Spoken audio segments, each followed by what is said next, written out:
வணக்கம் viewers, welcome to temple ரகசியம். திரு அண்ணாமலையார் கோவில் என்றும் திருவண்ணாமலை அருணாச்சலேஸ்வரர் கோவில் என்றும் அறியப்படும் தலம் சிவபெருமானின் பஞ்சபூத தலங்களில் அக்னி தலமாகும். திருவண்ணாமலையில் உள்ள மலையானது 260 கோடி ஆண்டுகள் பழமையானது என டாக்டர் பீர்பால் சகானி என்ற விஞ்ஞானி தெரிவித்துள்ளார். சைவர்களின் நம்பிக்கைப்படி இம்மலையானது கிருத யுகத்தில் நெருப்பு மலையாகவும், திரேதா யுகத்தில் மாணிக்க மலையாகவும், துவாபர யுகத்தில் தங்கமலையாகவும், தற்போது நடைபெறும் கலியுகத்தில் கல்மலையாகவும் இருக்கிறது. பால் பிராண்டன் எனும் ஆய்வாளர் மெசேஜ் ஃப்ரம் அருணாச்சலா எனும் நூலில் லேமுரியா கண்டத்தின் எஞ்சிய பகுதி திருவண்ணாமலை என கூறியுள்ளார்.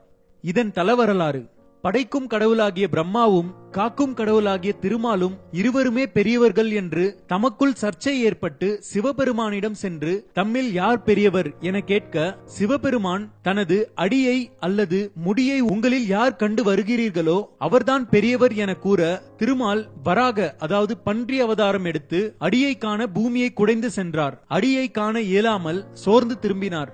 பிரம்மன் அன்னப்பறவையான உருவெடுத்து சிவபெருமானது முடியை காண உயர பறந்து சென்றார். முடியை காண இயலாமல் தயங்கி பறக்கும் போது சிவன் தலைமுடியில் இருந்து தாழம்பூ கீழே இறங்கி வந்ததை கண்டு அதனிடம் சிவன் முடியை காண எவ்வளவு தூரம் உள்ளது என்று கேட்க, தாழம்பூ தான் சிவனாரின் சடையிலிருந்து நழுவி 40,000 ஆண்டுகளாக கீழ் நோக்கி வந்து கொண்டிருக்கிறேன் என்று கூற, பிரம்மன் முடியை காணும் முயற்சியை விடுத்து தாழம்பூவிடம் ஒரு பொய் சொல்லும்படி கூறினார். திருமாலிடம் சிவன் முடியை பிரம்மன் கண்டதாக சாட்சி சொல்லும்படி கேட்டுக்கொண்டதற்கு இணங்க தாழம்பூ சாட்சி சொல்ல, பொய் சொன்ன பிரம்மதேவனுக்கு பூலோகத்தில் தனி ஆலயம் அமையாதென்றும், பொய் சாட்சி சொன்ன தாழம்பூ சிவ பூஜைக்கு உதவாது என்றும் சாபமிட்டார். திருமாலும் பிரம்மனும் தான் என்ற அகந்தை நீங்கிட உலகுக்கு உணர்த்த சிவபெருமான் அடியையும் முடியையும் காண முடியாத ஜோதி பிழம்பாக நின்ற இடம் திருவண்ணாமலை. அது மகா சிவராத்திரி நாளாகும்.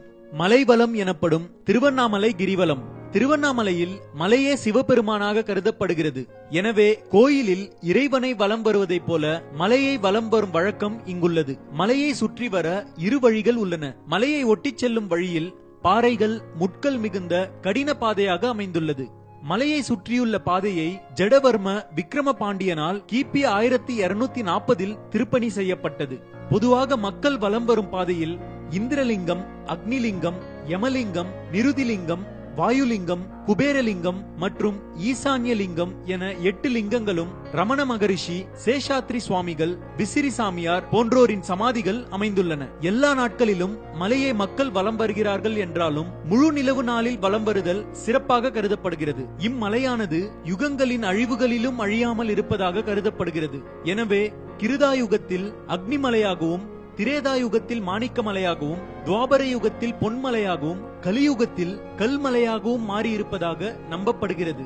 விழாக்கள்: பிரம்மோற்சவம், ஆனி மாத பிரம்மோற்சவம், மாசி மகம் தீர்த்தவாரி, கார்த்திகை தீபம், பரணி தீபம், மகா தீபம் என இங்கு விழாக்கள் கொண்டாடப்படுகின்றன. தல சிறப்பு: இத்தலம் பஞ்சபூத தலங்களில் அக்னி தலமாகும். நினைத்தாலே முக்தி தலம் என சிவபுராணம் குறிப்பிடுகிறது. காமதகனம் நிகழ்வு இத்தலத்தில் மட்டுமே நடைபெறுகிறது.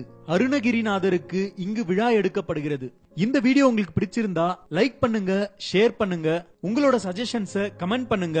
மேலும் இது மாதிரி கோவில்கள் சார்ந்த பல சுவாரஸ்யமான தகவல்களை தெரிந்து கொள்ள டெம்பிள் ரகசியம் சேனலை சப்ஸ்கிரைப் பண்ணுங்க.